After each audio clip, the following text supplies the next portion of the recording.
අයිබෝවන් මේ ඔබ එකතු වී සිටින්නේ කලපුගම ශ්‍රී සුමංගලාරාම විහාරස්ථානයේ 36 වන මිහිඳු මහා පෙරහැරේ මූලික ප්‍රචාර කටයුතු සමගයි. අයිබෝවන් කියලා පිළිගන්නවා ඔබතුමන්ව අපිත් එක්ක අද එකතු වෙලා ඉන්නවා කලපුගම මිහිඳු පෙරහැරේ පෙරහැර කමිටුවේ ගරු ලේකම්තුමන් සරත් කුමාර මැතිතුමන්. ඉතින් මැතිතුමනි මේ පෙරහැර අපි අහලා තියෙනවා ගොඩක් ඓතිහාසික පෙරහැරක්. කියන්නේ ගොඩක් ඈත අතීතයේ ඉඳලා මේ පෙරහැර පවත්වාගෙන යනවා. අපිට ප්‍රථමයෙන්ම දැනගන්න පුළුවන්ද මේ අපේ බලන් ඉන්න ප්‍රේක්ෂකයන්ට අපේ ප්‍රදේශවාසී ජනතාවට දැනුවත් කරන්න පුළුවන්ද මේ පෙරහැරේ කොහොමද අතීත තත්ත්වයේ මේ පෙරහැරේ ආරම්භය කොහොමද වෙන්නේ කියලා? ඔව් බොහොමත්ම ඉතුසි දුෂාන් මල්ලි මං හිතන්නේ මගෙන් ඇහුවේ මේ පෙරහැරේ ලේකම් තනතුර සඳහා පත්වීමේදී මේ පෙරහැර සම්බන්ධ ඉතිහාසය සම්බන්ධව ඔබ මගෙන් විමසුවා. ඇත්තටම මෙම පෙරහැර 1925 ශ්‍රී සුමංගලාරාම විහාරස්ථානයේ හිටපු නායක ස්වාමින් වහන්සේලා කුඩා මල් පෙරහැරක් ලෙස පටන්ගෙන ග්‍රාමීය ජනතාවගේ ආගමික සංස්කෘතික මංගල්‍යයක් ලෙස පවත්වාගෙන ඇවිල්ලා තියෙනවා. ඒ වගේම මේ වන විට 1989 බඩල් කුඹුරේ මේනානන්ද නායක ස්වාමීන් වහන්සේගේ සංකල්පයක් මත ග්‍රාමීය ජනතාවගේ සංස්කෘතික ආගමික එකමුතුකම විදහා දක්වමින් මිහිඳු මහා පෙරහැර නමින් මේ පෙරහැර සමාජගත කරලා තියෙනවා.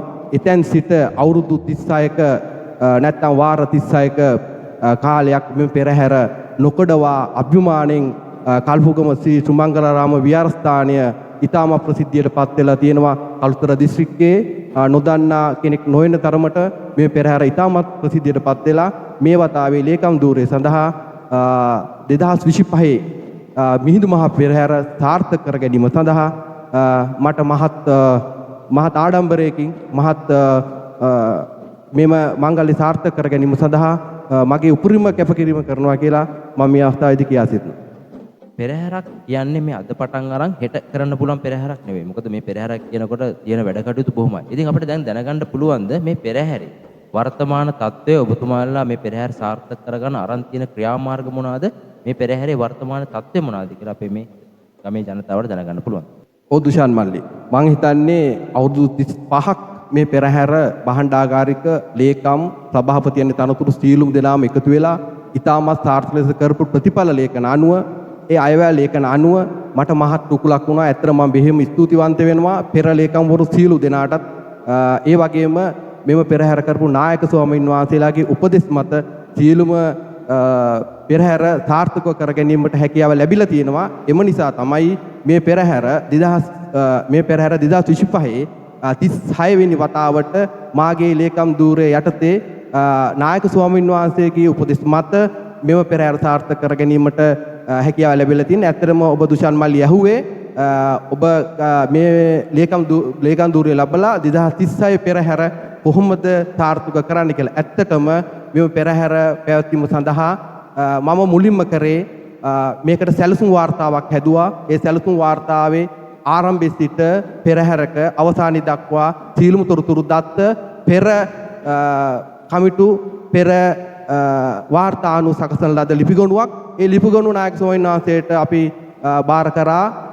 එම අවස්ථාවේදී නායක ස්වාමීන් වහන්සේ ජිනානන්ද නායක ස්වාමීන් වහන්සේ මේ වෙනකොට වැඩ වාසය කරන විහාරාධිපති උන්වහන්සේ අපිට අනුමැතිය දුන්නා.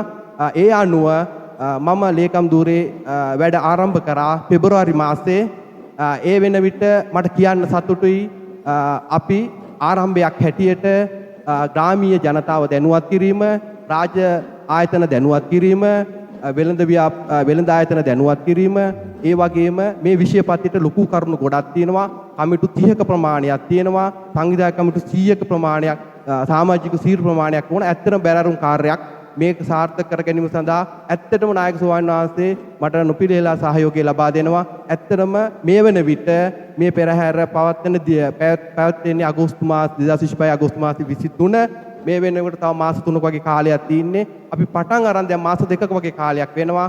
ඇත්තටම කියන්න සතුටුයි ග්‍රාමීය ජනතාවගේ මෙම පෙරහැරේ ප්‍රෞಢත්වය, සංස්කෘතික, ආගමික තරුණ එකමුතු කැල එක වගේම විහාරස්ථානට එක්රොස් වෙනවා.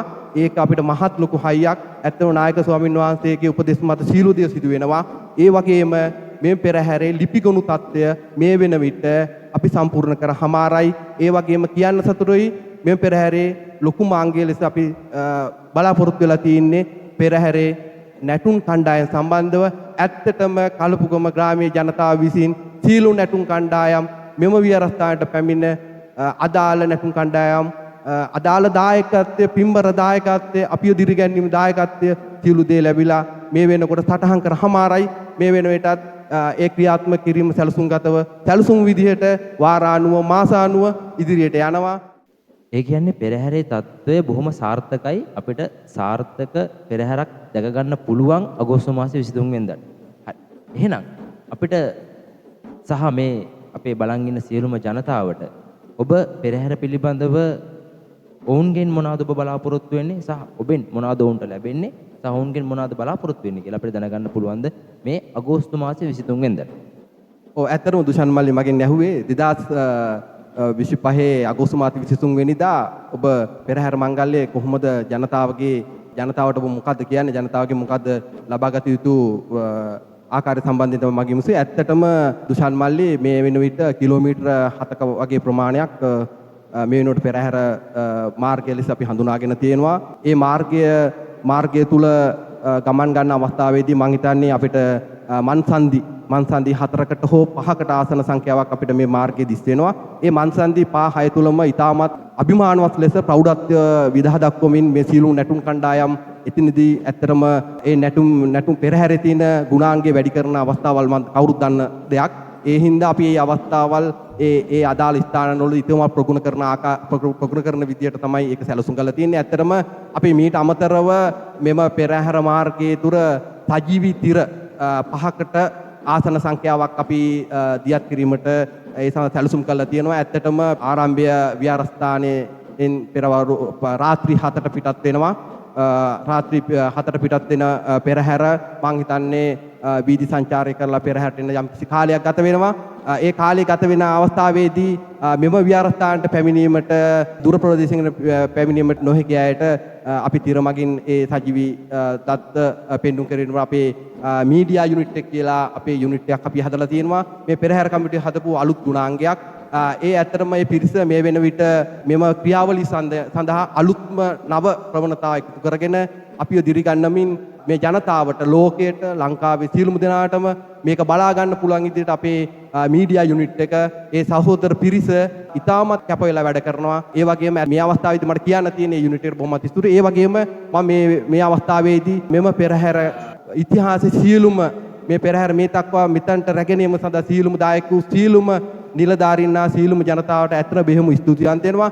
ඒ වගේම මෙම පෙරහැර සාර්ථක කර ගැනීම සඳහා මුදල් මේ ආධාර කර නම් අයුරින් උපදෙස් දුන්න සියලුම දෙනාටමත් මම ස්තුතිවන්ත වෙනවා. ඒ වගේම මෙම මාර්ගයේ ඇත්තටම විදුලි ආලෝක පද්ධතියක් අපි සිදු කරනවා. ඒ විදුලි ආලෝක පද්ධතිය සිදු කිරීම සඳහා අපි ග්‍රාමීය ජනතාවගේ මාර්ග දෙපස සිටින නිවස් වලින් ඉතාමත් ආරක්ෂාකාරී ලෙස විදුලි බල්බ රැහැන් යෙදීම සඳහා අපි මේ වෙනකොට සැලසුම් දියත් කරලා තියෙනවා. ඇත්තටම ග්‍රාමීය ජනතාව මේ පෙරහැර සඳහා අපි යෝජනා කරන සියලුම දේවල් ඉතාමත් කැමැත්තෙන් ඉතාමත් ආදරෙන් මේ පෙරහැර තියෙන ගරුත්වය වෙනුවෙන් සියලු දේවල් අපිට කැමැත්ත ප්‍රකාශ කරලා සිටිනවා. ඇත්තටම බෙහෙම ස්තුතිවන්ත වෙනවා ග්‍රාමීය ජනතාවට. විශේෂයෙන්ම මේ පෙරහැර ග්‍රාමීය ජනතාවගේ අතේ තියෙන පෙරහැරක්. මේ පෙරහැරේ ප්‍රෞಢත්වයේ තියෙන කල්පෝසි සුමංගලාරාමයට මේ සුමංගලාරාමයේ නාමය මෙම විහාරාධිපති ජිනානන්ද නායක ස්වාමින් වහන්සේ මේ වතාවේ නායක ස්වාමින් වහන්සේ හැටියට අපේ ගුරුවරයෙක් ලෙස උපදෙස් ලබා දෙනවා. ඇත්තටම නායක ස්වාමීන් වහන්සේට පාද නමස්කාර පූර්වක මම ස්තුති කරනවා. පාද නමස්කාර පූර්වක ස්තුති කරන අතර ඒ වගේම මෙම පෙරහැර සඳහා ඇත්තටම මෙම විහාරස්ථානයේ දායක සභාවක් තියෙනවා. ඒ දායක සභාවේ ඉතාමත් කාර්යශූර පිරිස සිටිනවා. ඇත්තටම මේ සඳහා අපිට අවශ්‍ය ජනතාව අතරට ගිහිල්ලා ජනතාවගේ අදාළ පින්බර දායකත්වය පන්සල වෙත පෙරහැර වෙත රැගෙන සඳහා ඇත්තටම දායක සභාව මහත් ලෙස අපිට දායකත්වය ලබා තින. ඒ වගේම අමතක කරන්න බෑ තරුණ පිරිස ඇත්තටම මේ වෙනුවට පන්සල වෙත ඉතාමත් හොඳට පැමිණිලා කාර්යශූර පැමිණිලා සියලුම දේවල් සියලුම අදහස් අරගෙන තරුණ පිරිස මේ වෙනකොට ඇත්තම ක්‍රියාශීලී තත්ත්වෙ වෙනවා. ඇත්තටම බොහොමත් ස්තුතියි. ඒ වගේම මෙම පෙරහැර ඉතාම සාර්ථක ලෙස කර ගැනීමට හැකියාව ධෛර්යය ලැබේවායි කියලා ප්‍රාර්ථනා කරමින් මහණියදෙනා දුෂාන් මල්ලි ඔබට බොහොමත් ස්තුතියි. කලපුගම ශ්‍රී සුමංගලාරාම විහාරස්ථානයේ මගින් සංවිධානය කරන 36 වන මිහිඳු පෙරහැරේ අපිත් එක්ක අදහස් දැක්වුවේ පෙරහැර කමිටුවේ ගරු ලේකම්තුමන් සරත් කුමාර මහත්මයාට බෙහෙවින්ම ස්තුතියි ඔබතුමාගේ වටිනා කාලය කැප කළා මේ පෙරහැර වෙනුවෙන් මේ විහාරස්ථානය වෙනුවෙන් මේ ගමේ ජනතාව වෙනුවෙන් මේ පෙරහැර කටයුතු සංවිධානය කරන මැදිහත් වීම පිළිබඳව එසේනම් අපි නැවතත් පෙරහැර කමිටුවේ තවත් සමාජිකයෙක් ඔබ හමු වෙන බලාපොරොත්තු වෙනවා අපි සමගන්නවා ඔබ සියලු දෙනාට තෙරුවන් සරණයි